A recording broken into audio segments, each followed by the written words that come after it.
Welcome to Unsuccessful. We're your hosts, Jen. And I'm Brandy, and this is the podcast where we admit out loud that we suck. So if life has ever felt like a dumpster fire, you're in the right place. Well, let's get into it. This week on Unsuccessful, we're joined by Ashlyn Gunderson, podcaster, entrepreneur, fitness coach, mom of two, and yes, a reality TV competitor. From rebuilding a business after near bankruptcy to navigating identity shifts in motherhood and entrepreneurship, Ashlyn gets real about what it looks like when life gets messy. We talk about grief, personal growth, and what happens when you're forced to start over again and again. And we even get the behind-the-scenes scoop on what it really is like to compete on a reality show. You'll laugh, you might cry, and whether you're in the thick of it or on the other side, you'll feel seen. Don't forget to like, subscribe, and screenshot your favorite moment to share with us on Instagram. Tag us at Unsuccessful Podcast. We'd love to see what resonates. Let's get into it. Hey, Randy. Hi, Jen. We're here with Ashlyn Gunderson today, and we're live from our dining room. I love how you said we're live. We're live. We're not actually live. We're here in the dining room today, and with all the same shenanigans as usual. But Ashlyn joined us. It was her idea to be here in person. Sorry, I screwed it up. I was like, I'm moving your system. No, it's good. It gets us out of our comfort zone. Exactly. Yeah. And we're open to change. Which that's what we're here for, right? And if it sucks, it's just really on brand. Exactly. Girl after my own heart. So we are here with Ashlyn, a podcaster.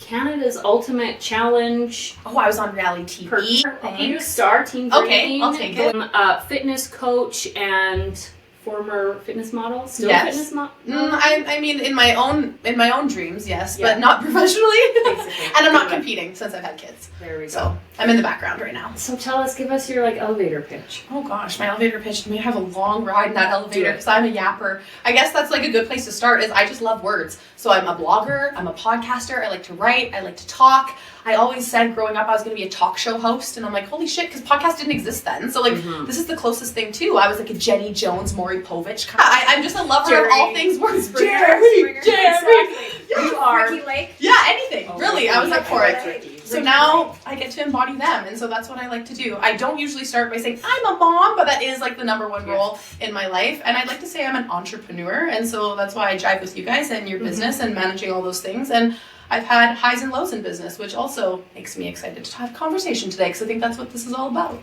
It is. Absolutely. And the lucky thing for you is you're younger than us. I don't feel like it, man. Like the last 5 years have felt like my soul went from a 20-year-old to a 40-year-old in 5 years. Oh, yeah. I was thinking about that. I was walking the dog around the lake this morning, and I was thinking about 5 years ago, and I just paused for a moment. I'm like, oh, it's been crazy. Everything has been I crazy. just blacked out. Yeah, I agree. Well, how old are your kids? My kids are 2 and 4. Yeah, you're there. Yeah, and I kind of say like my postpartum period, my husband and I refer to it as like the hurt locker. Like, you just kind of like hide in the ditch and you let the war go on around you and you're like, okay, after a year we'll come up. Yes. And unfortunately when I came up for air, boom, I was pregnant again. So I fucking went back in there and now I'm coming out again. And so hopefully we can stay out of the hurt locker for a little bit. Yeah. Well, I think it just changes, right? And Brandy, the most experienced mom out of all of us. Yeah, Brandy, all the things kids, Brandy has. Most experienced. Well, I'm probably the oldest here, and then my kids are, my oldest is 15, my youngest is 10, and so I'm in a different stage of life. And I know, I remember people saying to me, like, oh, just hang on, it gets better, and, also enjoy it, obviously, all these things, which I don't miss a beat, enjoy every minute. And I hate, telling people that, I don't want to even say it, because it's like, of course I'm fucking enjoying myself. Can't you see how fucking happy I am? Rage! The rage! You're trying to survive. And then it's like, slowly over time things change, and now I'm in a really just totally different stage. And of course now I'm in the sappy mom, I miss them, and I'm looking back and I'm getting these Facebook memories, and I'm just it's 10 years ago, and all the time gone, and my daughter's going to be having pretty much a full-time job this summer. That's really hard for me. Now she's it's adult, now we're in the adult stages, and it's okay, I can't deal with it. Yeah. Anywho, I get it. That's all. Were you equally as invested in your business when your kids were my age as you can be now, or as present, or was that a struggle? Sorry, now I'm interviewing you, but I'm just curious. That's a great question. That's why you're here. We actually wanted you to interview us. Well, we can trade. I have a podcast too. Yes, 100%. Well, that's when I was starting my business, right? So I started my business I can never remember, 2013, so that's 12? Yep, 12 years ago. Yeah, 12 years ago. So my oldest was 3, and this was before my third. Okay. So yeah, and then my husband, we often talk about that too, like he was running off no sleep because he's a firefighter paramedic, but in those days he was on the ambulance, he was the paramedic, and never sleeping, and neither of us were sleeping, and 3 kids, and I had 3 kids under 5 and a business. However, at that time when I had him, I kind of scaled it back, but I don't joke, but I say, like, when I was in the delivery suite with my third, it was Thursday, and that's a tanning Thursday, and literally people were texting me for tans. And I'm like, just had a baby. Catch you later. Yeah. Can your glow wait till tomorrow? Because I was tanning people up for like 40 weeks. There I was, like, doing the squat, anyway. But yes, I was, and yes, it was hard. And I'm not gonna, like, sugarcoat it.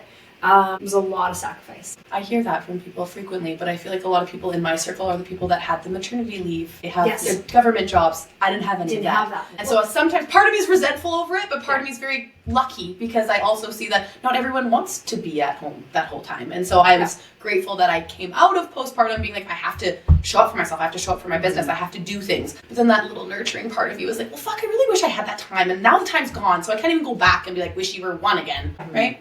Yeah, no, exactly. Like I had that for my first 2, I did, I will say, but my third I didn't.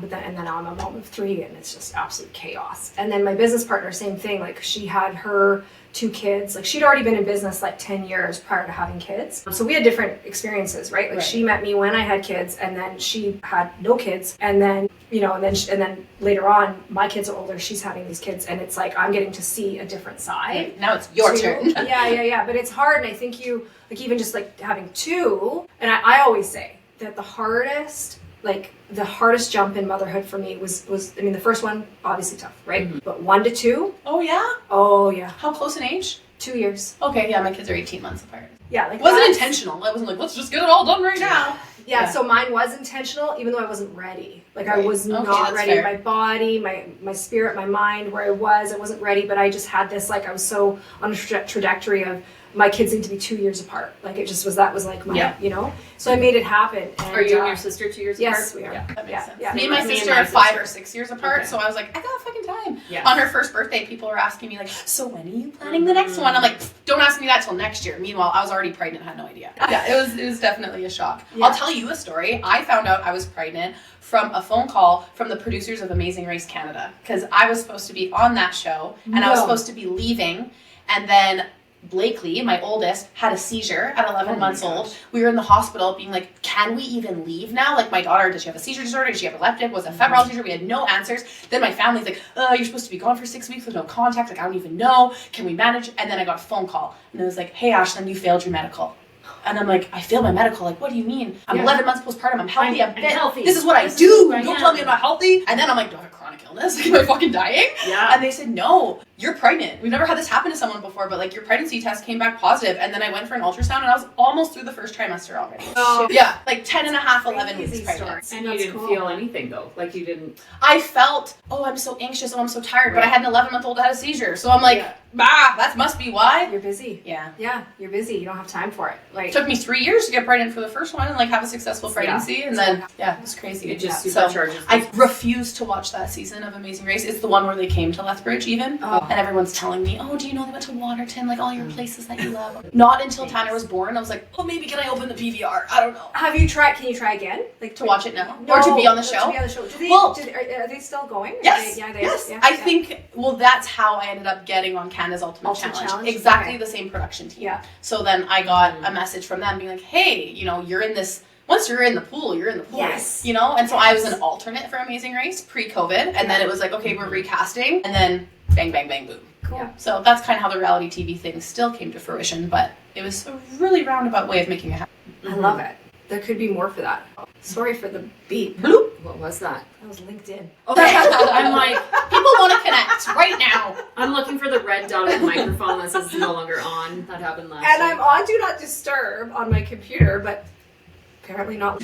Okay, so let's talk about reality TV. Okay. We're here. Okay. I mean, So what was it like for you being on the show? I messaged Ashlyn after like the first or second episode that I watched. And I was like, dude, are these people really like this? Yes. Or are they like just like falsely projecting, or is this the way it's cut? Like, to me, I was like, what the hell? Big personalities. For sure. But like, you're And handpicked that's across entertainment. Canada. Yeah. Right? And so for me, I actually loved being in that environment. I'm always the person where I am the big energy and I can feel, I'm not delusional. Like, I know I'm a big energy person and I can feel people that take that from me, but it doesn't stop me from still doing it. In that situation, You're like Hobbs.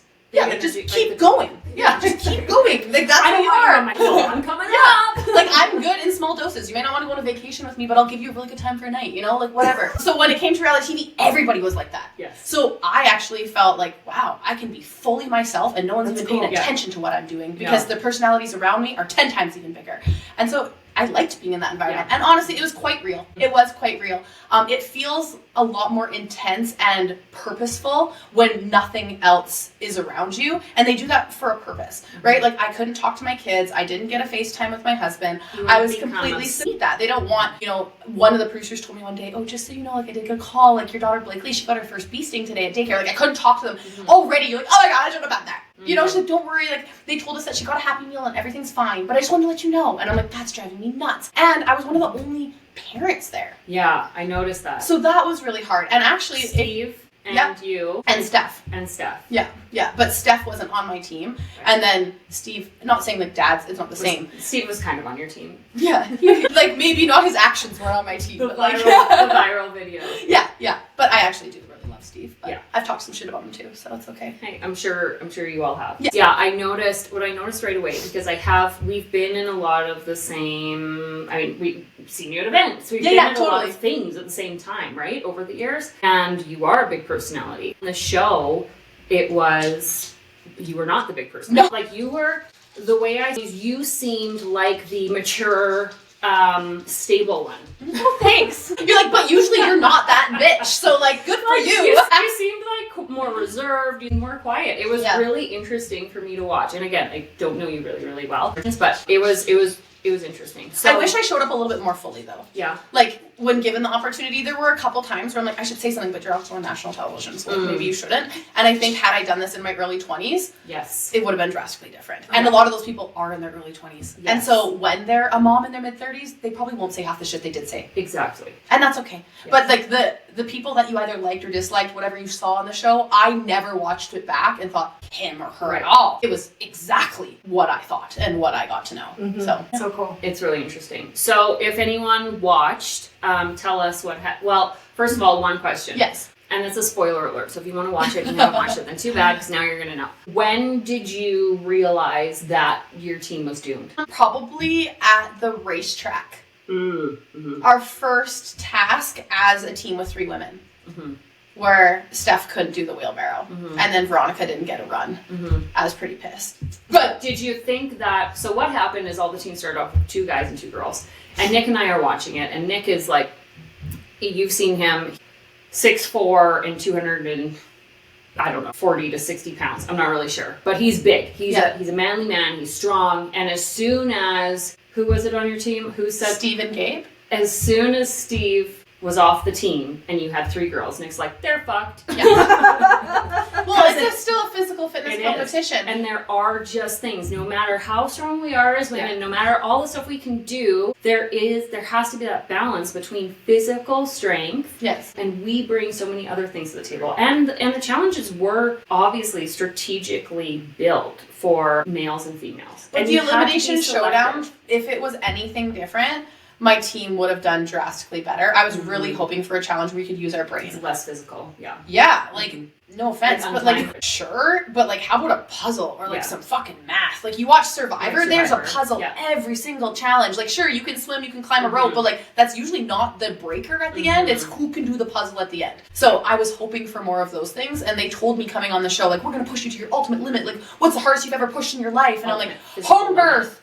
that was crazy. And then they're like, well, at the end of the day, I don't feel like I was pushed to my limit on Canvas Swim Challenge. I had a lot of anxiety about jumping off that barge and swimming because I had never swam really in the ocean ever in my life. And now I'm doing it with a drone over my head and 20 other people barking at me like, oh my gosh, before going there. Yeah. So Crazy. Yeah, that was crazy. With my 3-year-old. That was incredible. She learned too. So That's like, how cool. amazing. I love that. Yeah. But I didn't expect for it to be the first challenge. Yeah. So you're in sequester for a week before they actually start filming. So they kind of lock you in a hotel room and you just hang out in there basically. And you do your wardrobe and you do like your interview and like your bio.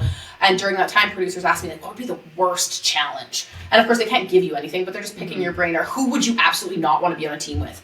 And I said to them, like, my worst fear would be like getting dumped off the middle of the ocean and being told to swim and not having my team. And that's exactly how it started. Like, nobody has a team. Every man for himself. Swim to the fucking shore. Yeah. And I think I was like the 6th or 7th person out of 20 that got to the shore. So you did good. Thanks. And I only found out I was going like 3 weeks before. This wasn't like I've been planning for a year in training. This is, did my interview in June. The whole month of July, I thought maybe because they were asking me for content, like, hey, ask me more questions. And then middle of August, like I think it was August 17th or 18th, they're like, September 10th, we need you in Toronto. Wow. So it was a quick turnaround. That's crazy. Yeah. That's a super cool experience. God, I'm trying to be as fit as possible. I'm running, pushing my stroller, like whatever I got to do, making little videos for my kids because I couldn't talk to them for a month. That drove me nuts. Oh, wow. That's such a smart idea. I made a video every single day. 30 videos, and every video I gave them like a gift. So I went and got like 30 little gift bags, and I put like Happy Meal gift card, fucking Play-Doh, and then I would say in the video like, today you have to go get the one with the heart on it. Can you go find the gift with the heart? My goodness. Yeah. We need a pin. Planning. SM, super mom. Well, I still left him for 30 days with no contact. So I mean, I tried everything to make myself not feel so good. I think, well, let's talk about that though. Like, what is this thing where we feel like we can't do what we want to do when we're moms? You know what I mean?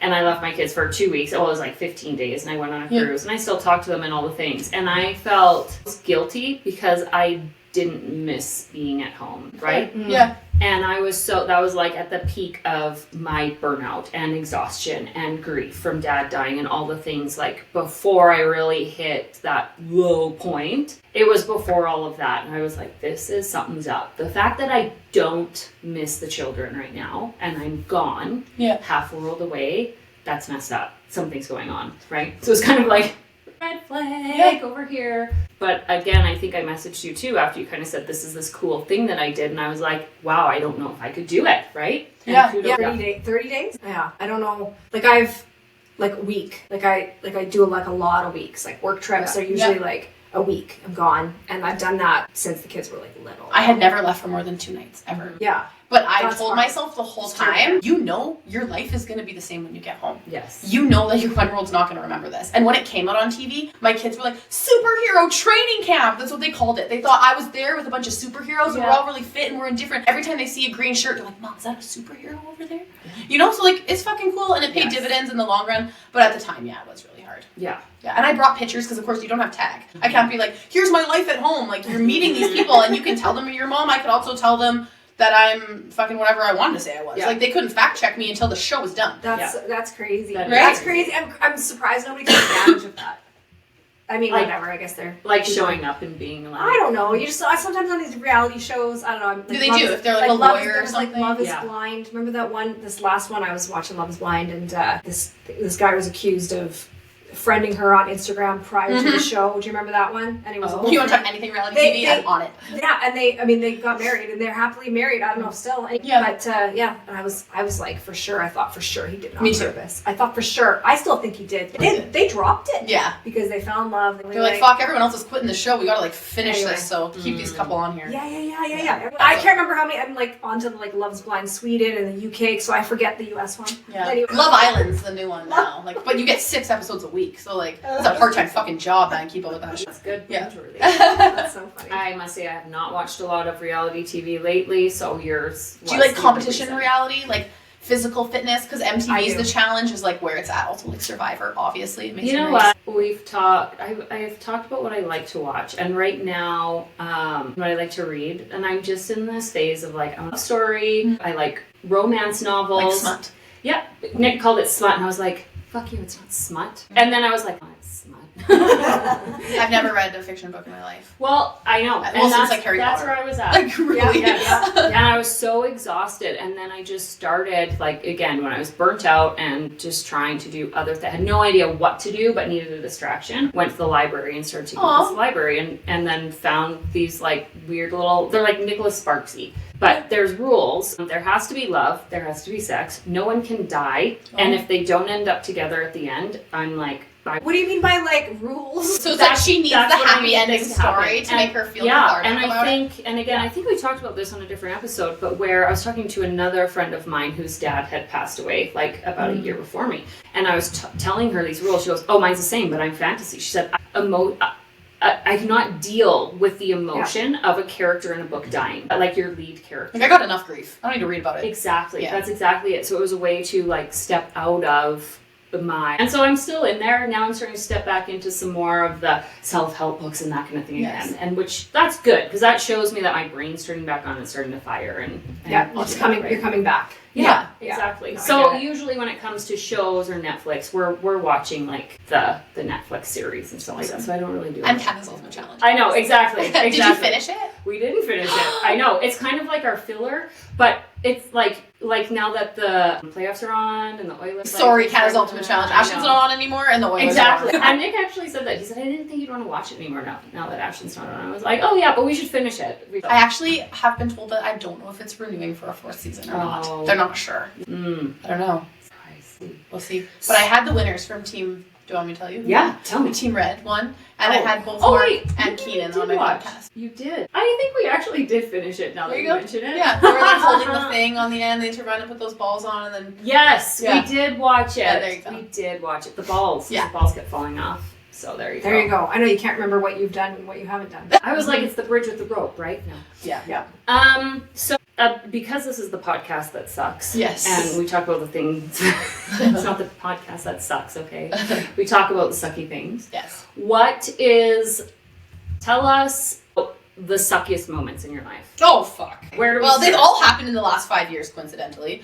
Unfortunately. But I feel, I don't know, is that a good thing? That means I made it 30 years, like pretty scotch-free, so that's something to celebrate. Yeah. But the last 5 years is kind of like bang, bang, bang, bang, bang. So I'm also part of the Dead Dads Club. That's kind of kicked it off for me. I had a miscarriage in the end of October. It was my second miscarriage. Not saying like the first one's a write-off, but like to have two back-to-back, you're like, fuck, is my body capable of this? I'd be so bad, you know? And so, I don't know. And then a couple days later, my husband had bought this brand new truck and it just got totaled outside our office by someone who was drinking and driving, had no insurance. So then it was like miscarriage, totaled car. This is back-to-back days. And then 3 days later, drove my dad to Calgary for, like, it was still a heart surgery. So it's still something, but like, they still tell you, like, we do 7 of these a day. You know, come back in 5 hours, he'll be in recovery. It's like a vasectomy. Yeah, you know, it's like something, yes, it's a medical procedure and you're always a little bit scared, but it wasn't something that would normally end in death. And it did. So he ended up being in a coma for 16 days, dying. He was only 49 years old. We had his funeral on his 50th birthday. So it was just like harsh shit. And that was December of 2019. And then I'm like, okay, you know, I'm going through grief. I'm going to try again to get pregnant. This is like, things are going to get better. This is when Amazing Race called. You know, the first time. You're going to be on Amazing Race. I'm like, oh, okay, awesome. This is amazing. Amazing Race is supposed to start in April of 2020. Well, in March of 2020, the whole fucking world shut down. So I thought, you know, this is going to be a really good year. My business had a great year in 2019. I thought 2020 is going to be my year. And then March of 2020, your business is shut down. Now, me and my husband had all our eggs in that basket. It wasn't like he had a different job and this was my passion project. This was our life. This was our only job for a decade. And so shutting down our gym, having to like pivot our business to being online. We had 9 people working for us who had been there for quite some time. These weren't like, oh, little contractors. You could be like, I'm putting this on hold. Like they were on salary with benefits, good people, all making, you know, $50,000 to $80,000 a year. And so I'm like, I'm just going to suck it up. I'm going to pay the payroll. I'm just going to keep paying the lease. I'm just going to, you know, I'm going to keep taking care of my people. And you can only do that for so long, thinking like, this is only going to be a couple months, right? And like, my business in 2019 was making $600,000-$700,000. I'm like, oh, well, I can front this for a little bit, but I had massive amounts of overhead. And so there's one thing between making revenue and there's another thing making profit. I wasn't making a lot of profit. And so then took out the SIBA loan for $60,000. Then, as you know, COVID went. I'm like, the shittiest times, it just keeps going. What can I say next? Then I get pregnant again after thinking, I'm going to go on Amazing Race. It's coming back around. Nope, pregnant again. Find out I'm pregnant. Really grieved that. That was hard. I feel like I didn't really embrace the pregnancy until it's almost 30 weeks. But at 6 months into that pregnancy, I get a phone call from my accountant telling me, you just got audited. Like, your business got audited from 2019 when I had 9 people on payroll and making $600,000 or $700,000 a year. After I took out the SEBA loan and I find out that I owe $77,000 in CRA payroll tax. Had no idea. And so again, I knew nothing about business. I had a chemistry degree when I graduated and I was going to pharmacy school. Now I'm like, I'm going to be an entrepreneur. My family's like, what the fuck? And so like, you know, there's moments where I'm like, what was I doing? But that's the ride. So then at that point, I'm like, okay, not only did I have the $77,000 that was due in 2019, when I actually had the cash flow to pay it. That was the thing that pissed me off the most, is by 2022 when I found out about it, now it's $130K sitting in arrears, accumulating interest, and I have no money to pay it back. So I'm like, whereas your decisions would have been so different. So that puts me at $190,000 just between those two things, between the SEBA loan and between this payroll tax. So I've been told by so many people, you need to contact a bankruptcy lawyer, you need to start. And then I'm like this pregnant now and don't have mat leave, didn't have mat leave with the last one. My husband doesn't have a job. So we decide I need to keep working because I'm not going to claim bankruptcy. So actually you're going to stay home with the babies and I'm going to work. And that was the demise of my family. Because that choice was made financially as a smart decision and really the only decision because I was the one that created cash in the business. And so in order to save the business and pay our fucking mortgage and be able to drive nice vehicles, I had to keep working. Given those gender roles did not work for us. He's a very like, I want to be the blue job and that's the way it should be. So I took on this like masculine energy of like, don't fucking talk to me. I have so much anxiety. I'm not going to stop until this debt is paid off. So at the end of the day, I had to get out of my building. Well, I still had a lease owing on this building. So then I had to make an offer. Okay, I'm going to pay you $25,000 extra. So then take out another line of credit. Now I'm in like $250,000 deep into this debt. And fast forward though, December 4th of this year, it's gone. Wow. Of last year, 2024. So it's gone. It's great. But now I'm like at this point in business where like, what the fuck do I want to do next? I didn't have any money at 20, millionaire at 25. Like I was making $1 million and then bankrupt at 30. Like what a fucking decade. But how cool that I'm here now, not way down here, but here with all that experience, and I'm still in my like early 30s. So this is fucking awesome. Well, I'm just curious. Are you in a position of figuring out what's gonna drive you? Like what do you mean? Because you've been stuck in fight or flight. You've been stuck in fight. Definitely fight. Yeah, I didn't flight not at all. Flight, not no, fight. Or freeze. I was just like fight through this. But it's the same thing. It's your nervous system. Yes. So you've been operating out of a nervous system capacity. Yes. And so now you're in a space, like I'm just curious. Yeah. Now it's like that doesn't, I mean, there's obviously the day-to-day stuff. It's different. Like you've paid this off. Yes. Now you're at a different place. And so like, are you trying to figure out, okay, where's the motivation coming from? Because I know for me, I was stuck in fight for a very long time. And that was my motivation. Like survival is the motivation. It was a fucking good motivation, right? But what happens though when you no longer have to fight, but yet you want to, like, what's the next step? And that's where I'm curious where you like.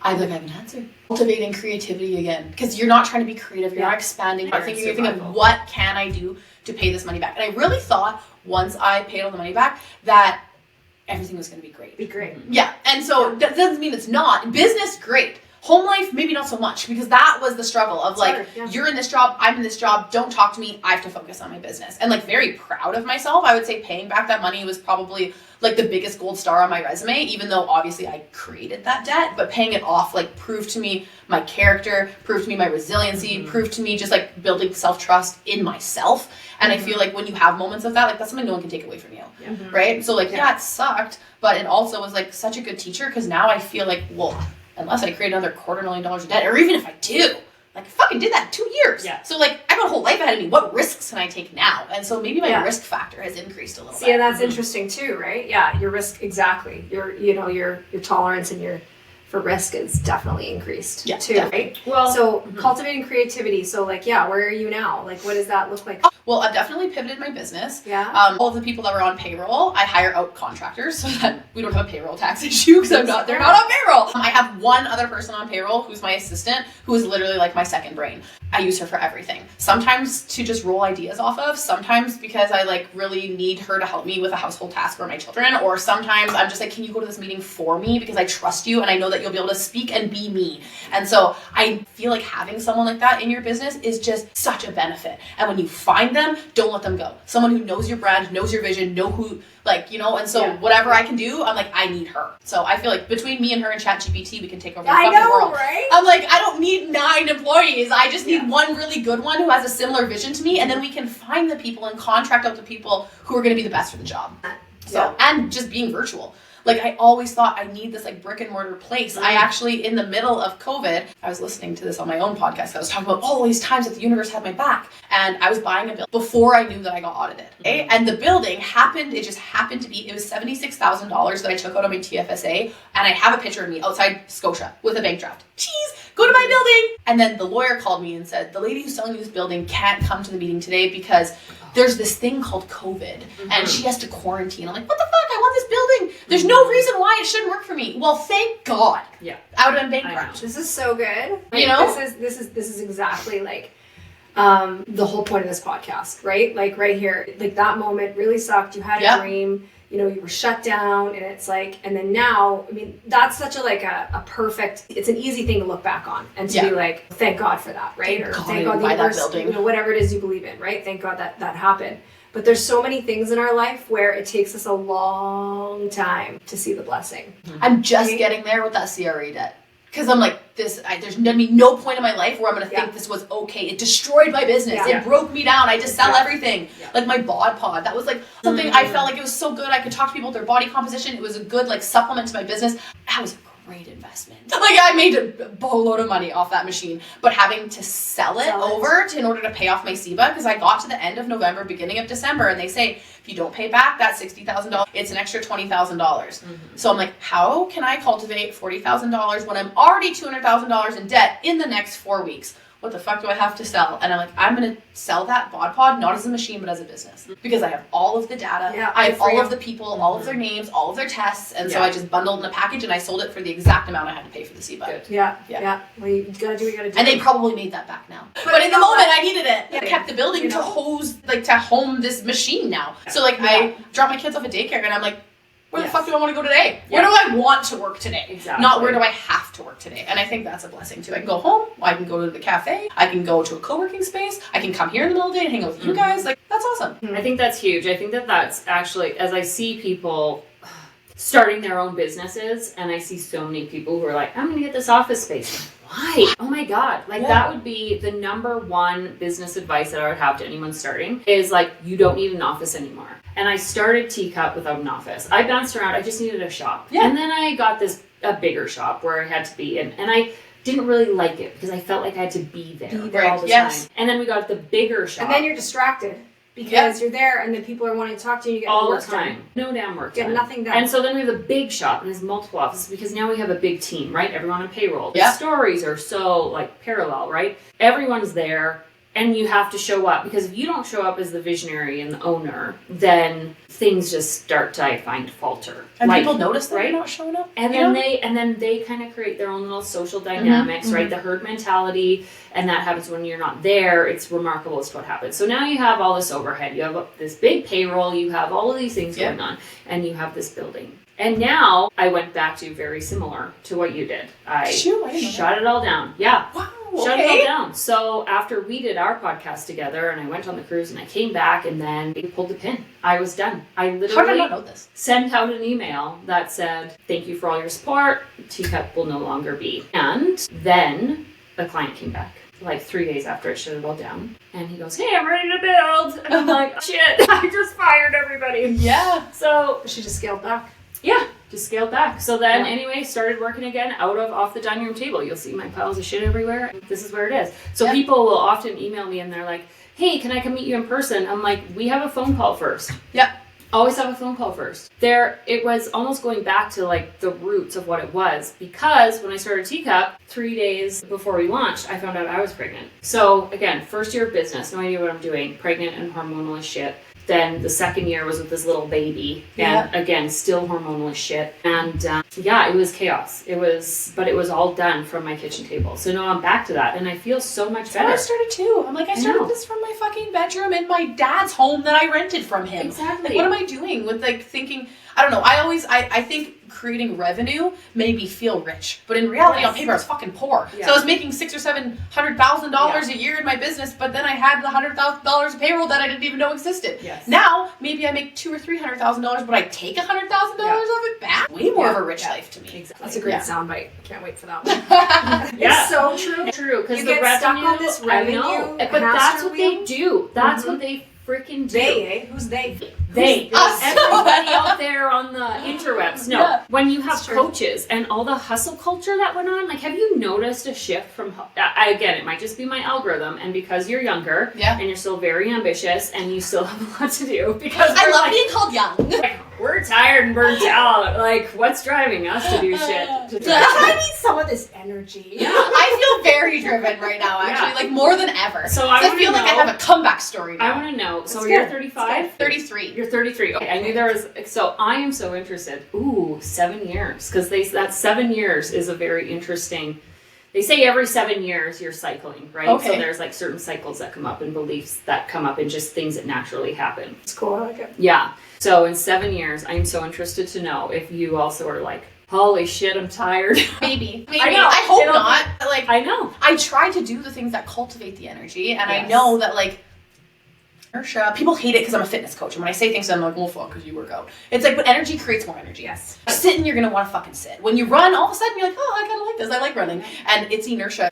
A level and like a law of the universe. So I didn't come up with it, but physics did. So just listen to it and keep fucking moving. Just move. Yeah. Just move. Do something. I get it. Until Yeah. you no longer can. Yeah. And that's what Yeah. happened. Because I very much, like, I was the energy. How do you have so much ambition? How do you have so much, like, that was me. Yeah. And I still have that. It's just, the difference is now, it's almost like the personalities that we're talking about from Canada's Ultimate Challenge. It's like, it seems when you're in your 20s, you're just like projecting so much, you know? Like, you're trying to figure out who you are. Yeah. You're kind of creating these, you know, you're trying out this personality, you're trying out this, and you're like, ooh, I didn't like that. And then in your 30s, you're kind of figuring it out a little bit more. There's all this other shit going on, like kids and stuff. Yeah. And then you hit 40, and I've heard this said before, that it's almost like you're more of a settling in, where you're just more like grounded. So, and more, like you're more I don't give a fuck. aware. Not necessarily Okay. give a fuck, but you're just like so much more secure in who you are, and there's less of that projection kind of thing. And you're just more, it's like, I don't even know how to say it. Grounded is probably the best word. And instead of projecting the energy outward, like for me, something that's been really big is to keep that energy for myself to do the things that I need to do instead of the outward projection, I guess. It's like secure attachment.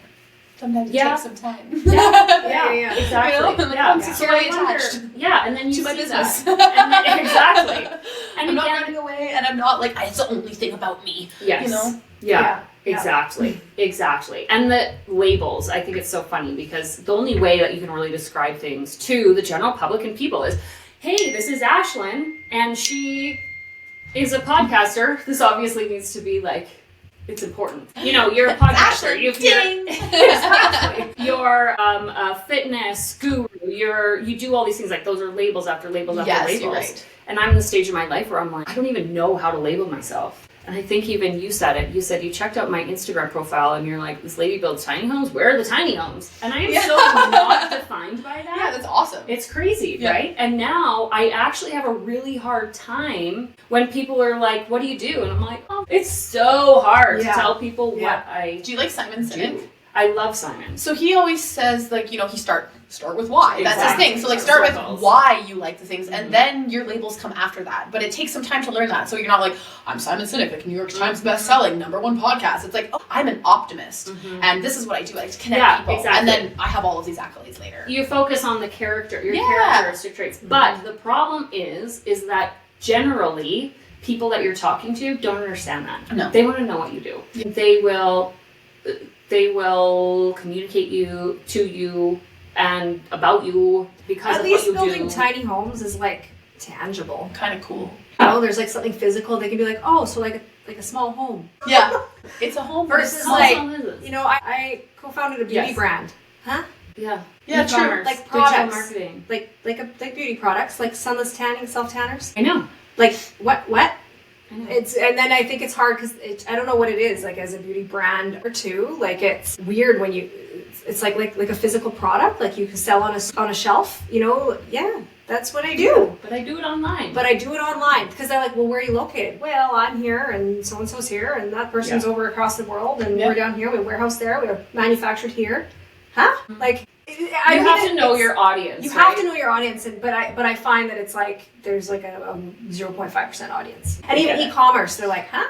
Right. Anyway, I know it's so funny. Yeah. Why did we start talking about this? Labels. We're talking about labels. Your label. I build beauty brands. I'm like, which answer do you want me to give you right now? Okay. Well, are you? What level? Where are you? And I'll give you the answer that you need to hear at the time you need to hear. But don't you feel like, well, I was talking with my assistant about this the other day, and she's like, Ashlyn, you need like your thing. I'm like, what do you mean my thing? She's like, well, because like, are you a podcaster? Are you a health coach? Are you an entrepreneur? Are you like a mom? Are you a fitness guru? Like when people want to interview you on their podcast, you send them your media kit, and it's like, here's things you can ask me. You can ask me about fucking metabolism and hormones, or you can talk to me about my home birth, or you can talk to me about how I rebuilt my business through all of this resilience and $250,000 of debt. She's like, what's your thing? Like, when you think Simon Sinek, you think his thing. Start with why. When you think Mel Robbins, you think 5-second rule. When you think of like these people who have a platform.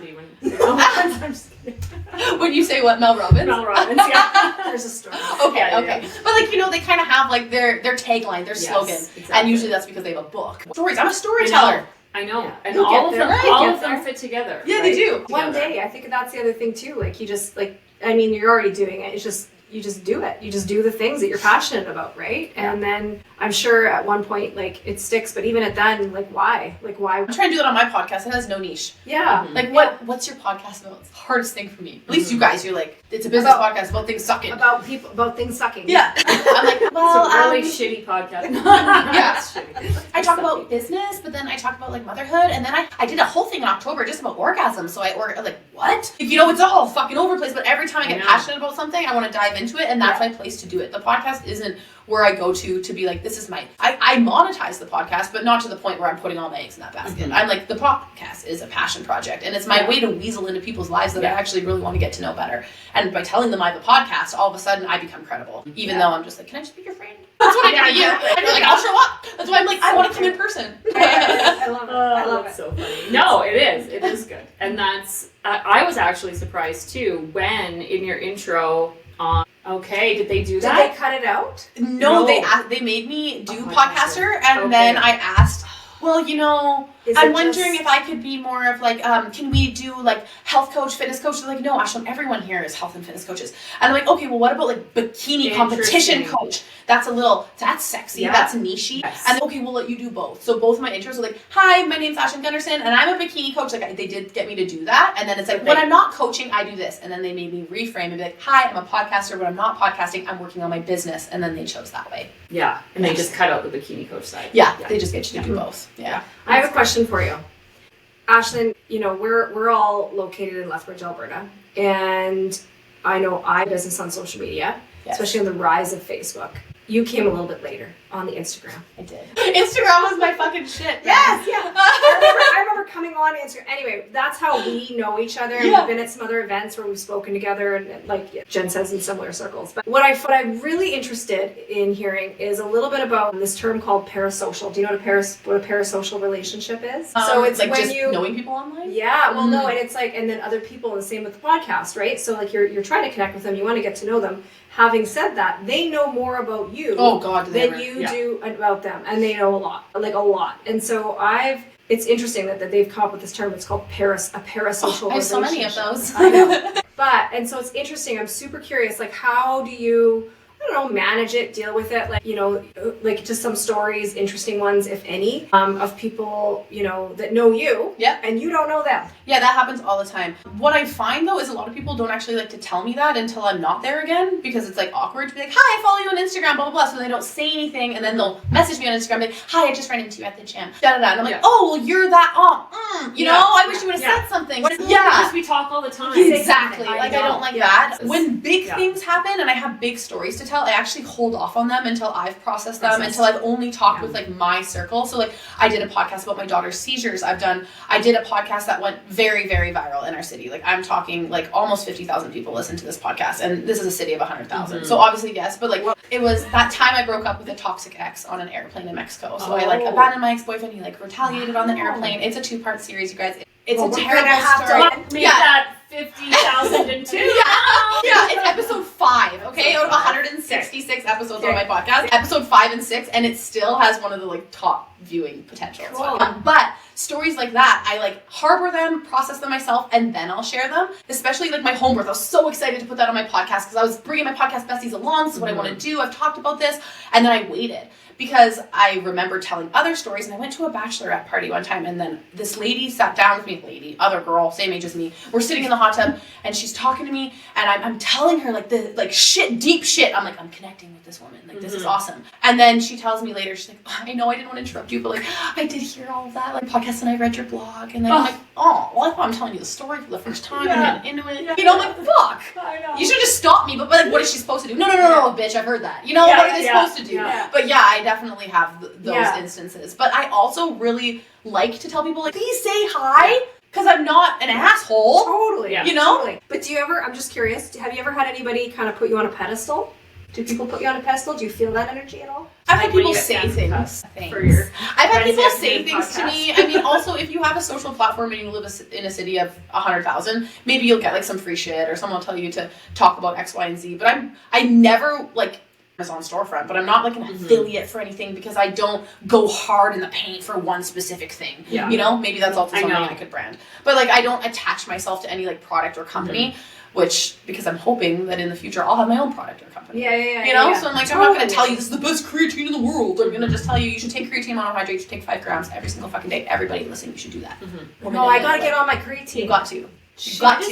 I started. I need to get on, I've been doing other things, right? And so it's a thing. You got to stack your shit so that you know what the benefits from. Get used to it. So stack your shit. So parasocial, now I have a term. Yeah, it's a cool term. Because it's a thing, for sure. It does exist. The coolest thing, we went to Banff for my niece's 1-year birthday. Me and the kids and my mom in my big red diesel truck. And we pull up to the gate to pay. And this lady, like after I give her my credit card and everything, and she goes, "Are you the tiny home lady?" And I was like, "Yes." And she goes, "I follow you on Instagram and I recognized your face." And I was like, and she just made it like so free entry. I'm just kidding. kidding. I'm like, cool, can you go to this? She was like so sweet, and she did say something, and that was really cool. And it made my day too, because a lot of the time I think when we do this and we're sitting here and we're just chit chatting and you're just doing the thing, like you don't really know who you're talking to ever. So especially with podcasting. Yeah. It just shows you like the demographics, but there's no one like liking unless they say something on Instagram. I don't know who listened. I just know numbers. Yeah. But I know there's a lot of them. So I call them my podcast besties because I've spilled more shit on my podcast than I spill to people at my kitchen table. You know, you're now part of the Suck fam too. Yeah, you're part of the Suck fam. Can't wait. I'm good at sucking in all ways.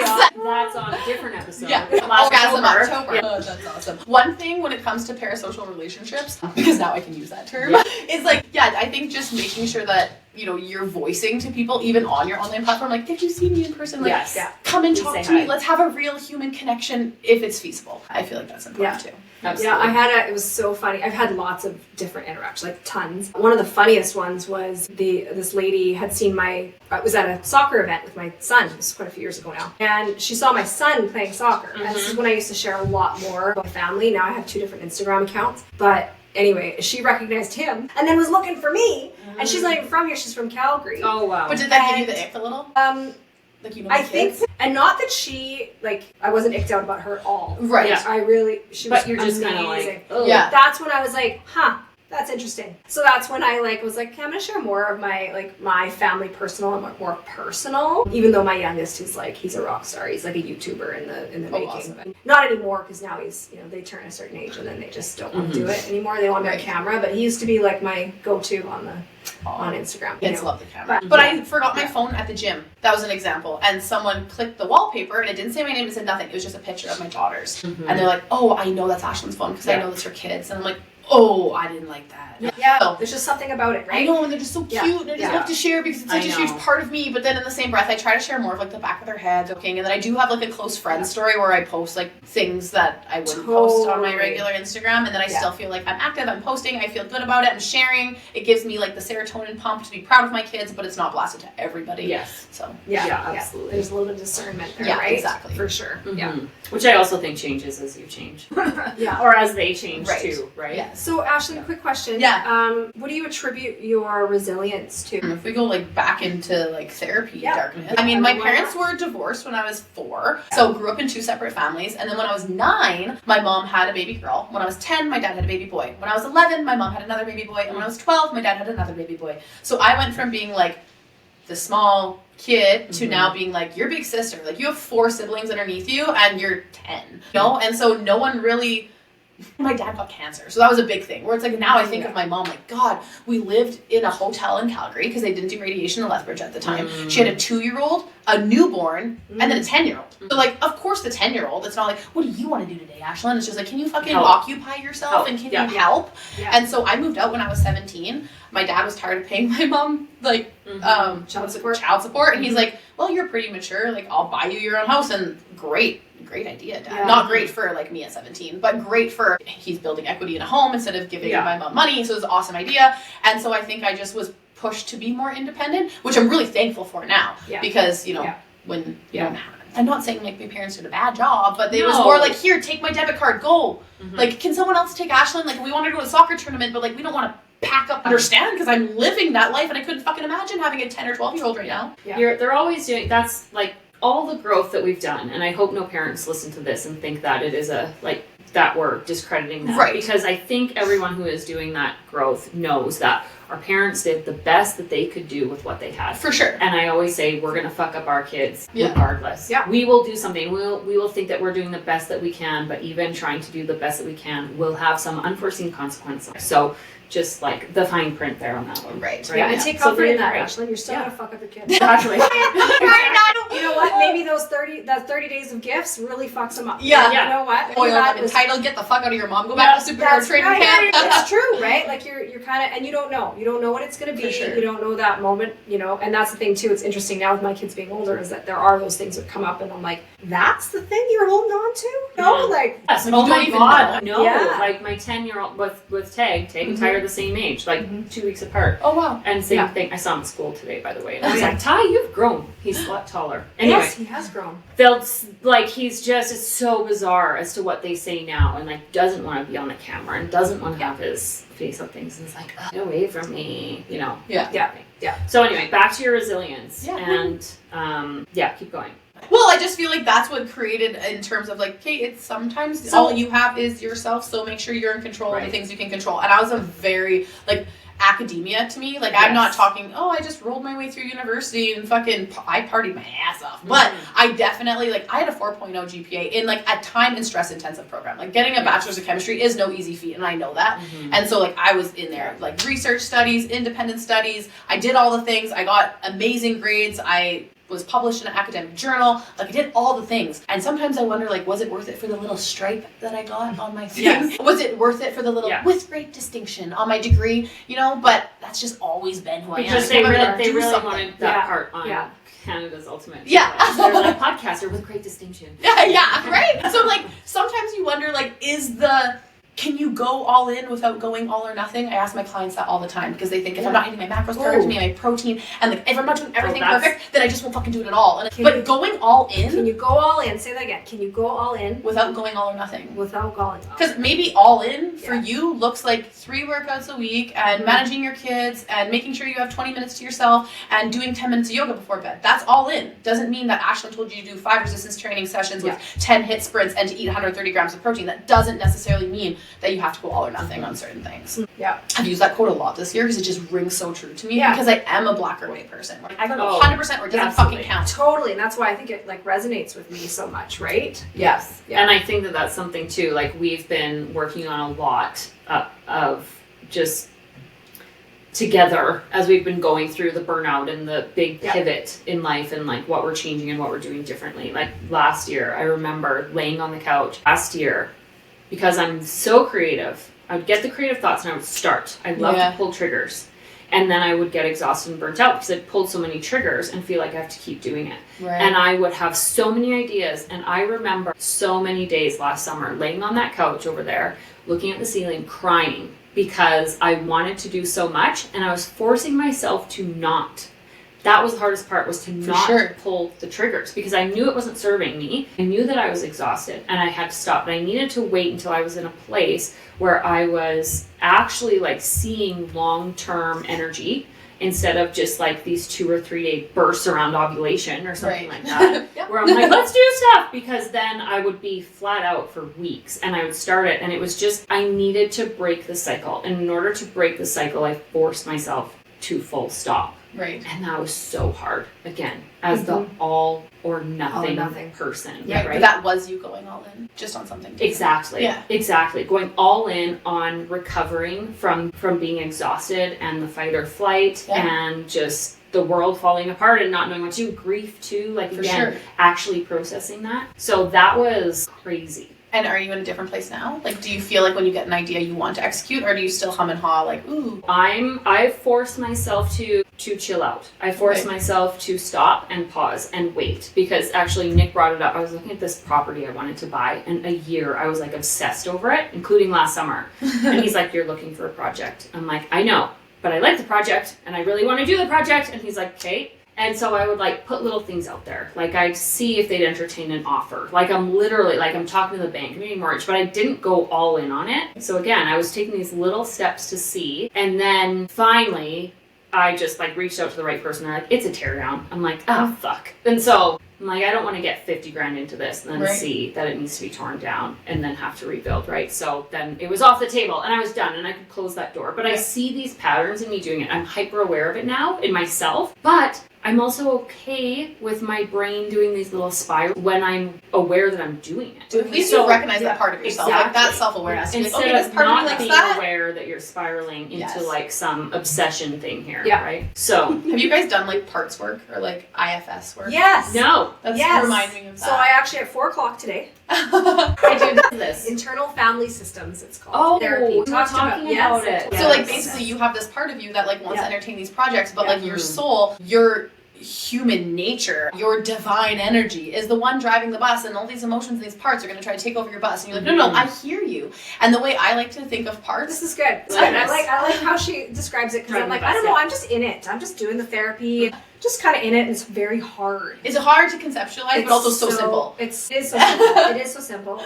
But it's hard to do. The therapy is very, it's great to be able to like compartmentalize it all, but to create like name it. Yeah, but to call it. And to call it. Oh, that's that part. Yes. That's cool. Yes. And the way I like to think of parts is like they should be like your kids in the car. They're in the back seat, in their car seats. They're not shoved in the fucking trunk being like, shut up, don't talk, you don't have a place here. But they're not jumping over you driving the car either, because that's not safe either. Yeah. They're tucked away, you can hear them, you can give them their space, you can listen to them, give them a seat at the table, but you make the decision. You drive the bus, you drive the car. I like that. Yeah. That's super cool. So it sounds like your soul is still driving the car and you're letting that voice have it, like, you know, a talk at the table. Yeah. There you go. Okay, I like that. That's good. That's positive. I'm growing! It sounds like you're still super fucked up, actually. That's really good. What were you talking about before? Parts work. Now we're deep into I know. We're excited about parts work. No, I think that was, I don't know, that was it. I forget what your last question was. Well, we were talking about going all in or going all or nothing. And you had this thing last year, and then the property. Yeah, and being able to not go all in. Do you know what your human design profile is? I've done it once because I hear it on all these podcasts, but I actually forget. Yeah, if you said it, I'd be like, oh yeah, that's the one. Manifesting generator? No. I thought it was a generator. I'm more on the Enneagram, but I feel like that was a 2. What's your Enneagram? I'm 1. You're a 1? Yeah. Hard 1. Interesting. What's your weight? Did you think I was going to be a 3? I thought you were going to be a 3. I thought maybe I'd be a 3 too, but time and time again, I keep coming back as a 1. Interesting. I know 1s very well. Are you an 8 or a 2 wing? When I think 2, I think empathy, and I don't know if I have a lot of that. I think you might be an 8. I know, right? I think you might be an 8 wing. But that might change. Is that a loyalist? An 8 with a 3. Yeah. That makes sense. Yeah. Well, you can't be a wing. You can't if you're an 8, but You can't There's be a a three wing. in there. Yeah, your 3's high, but that's not your. Yeah, your 3's high. I know. She knows. She knows She's personality like, test. The guy know Go my back. reality TV. Well, that wasn't the last week's episode. Last week's episode, yes. I Last did week. personality tests. Or Just the week scratch the before. surface, Yeah. you know. But I used to be really big into them, and then I mean I still know. They bring self-awareness. Yes, Absolutely. yes. But like what we said in the other episode is that you can change. And so you might find you become more two-ish Right. as your children. That really brought out so much more empathy in me Makes as sense. having kids because I had no empathy. I And forget your what experiences. Like I was like, fuck, put on your I big think girl it needs like pants. the loyalist for some reason. No, like kind of more of like a driver type of an energy, challenger. Okay. Yeah. The Oh, challenge. yeah. Ultimate challenge. Like more like. Yeah. Okay. But I like didn't know that. the word. But, What's you 3? know, achiever. Achiever. Yeah. okay. Like that sounds like me too. Oh, Yeah. I know. One's a, the perfectionist. I'm a 3. Okay. I'm a 3-2. I'm Okay, not a 2. 1. Yeah. I'm not a 1. However, my 9 peacemaker is high up, so I'm like a 3. So where you're 8 and then 3, Yeah. I'm a 3 and then a 9 here. Okay. So, yeah. Interesting. Oh, your wing can't be. I was like, I'm definitely You not. can't. a You peacemaker. can't be the 9 then. I forgot about 9. Well, 9 is the one that's like encompasses everything. They're a little. Yeah. Anywho. It's been a hot minute since Yeah. I did my Enneagram. I know. Every time it's always but been a 1. it will be interesting. See how it changes. I want to redo mine, and then I was trying to do it soccer, and then It's actually a decent really long worked test. good. Yeah, Yeah. it is. And then it just stopped working. Okay, one of the questions, because we talk about perimenopause, health and fitness, and all the things, and this is so interesting because you are so much younger than us. So much You guys, younger than come on. us. You're like a baby. Whatever. Saw a lot of changes in my 39th year on this planet and Yeah. my 40th year 40th on this year. planet. Yeah. One of the things that I'm super curious to hear your opinion on is when you're working with women who Yeah. are 40 and in their 40s, and do you see this difference and shift hormonally in your 40 and after clients versus your pre-40 clients and women, obviously? I don't know if 40's for sure the cutoff, but it's around 40. Just like menopause, you're like, Of course. It's like, yeah, but you have a 47-year-old who might be in menopause, and you also have a 54-year-old. I would say, yeah, like 30, even as early as 35. That's when like your estrogen and progesterone start to taper downwards, right? And so that's obviously the outcome is perimenopause and menopause. So yeah, obviously when your hormones shift and change, your body's going to shift and change in response, and your mentality around fitness is going to shift and change in response. The problem is when people are in their late 30s and early 40s, they're still doing the things that they did in their 20s to get results, and that's just unfortunately not going to work for them. And so people think they're strength training. They hear on podcasts, I need to be strength training in perimenopause. It's like, but you're not lifting heavy enough to be strength training. You're actually muscular endurance training because you're going to get your fucking splat points, or you're going to Orange Theory, you're going to F45, and you're doing group fitness, which I think is amazing for community. It's great for consistency. It's not going to be the thing that your 80-year-old self is going to thank you for. Your 80-year-old self is going to be like, I want polarized training, meaning I want you to go hard in the fucking paint when it comes to sprint intervals, but you don't need to do 50 of them. Just do 5. Right. And I want you to go hard when it's time to lift. Again, you don't have to lift it 50 times, but lift it heavy and lift it 5 times. Like those are the kind of things, the polarized training that are going to allow people to see a little bit more success. But a lot of people aren't willing to be uncomfortable in that way or to learn those things. It's also it's just what you know, right? And it's difficult to change a perception and a mindset, something you've grown up with. And if your heart rate's high and you're sweating, why isn't this working? Yes. Why? It used to work it's because so all you had to do was create a calorie deficit. It used to now work. it's more than that. You have to create muscle mass. You have to create stability in your joints and bones. Every fucking 40-year-old has plantar fasciitis or frozen shoulder. Like there's something going on. Is it funny? Because those are like common injuries. The frozen shoulder, mine, like, because we were talking about it, and so it's funny because I did have and I also believe energetically. Like, that's what I believe, that your thoughts and feelings and your subconscious manifest as things in your body. That's what I 100% believe. So agree with that. I had a shoulder issue. It was around the time when I was looking at selling Teacup, and I had to make a decision. My shoulder problem continued from when it started that I had to make a decision, and once I made the decision and I was secure in that decision, it went away. My plantar fasciitis, I had I don't even know if that's what it was, because I was like, I'm pretty sure this is what it is, right? But I didn't stop doing the things. And it was the same thing.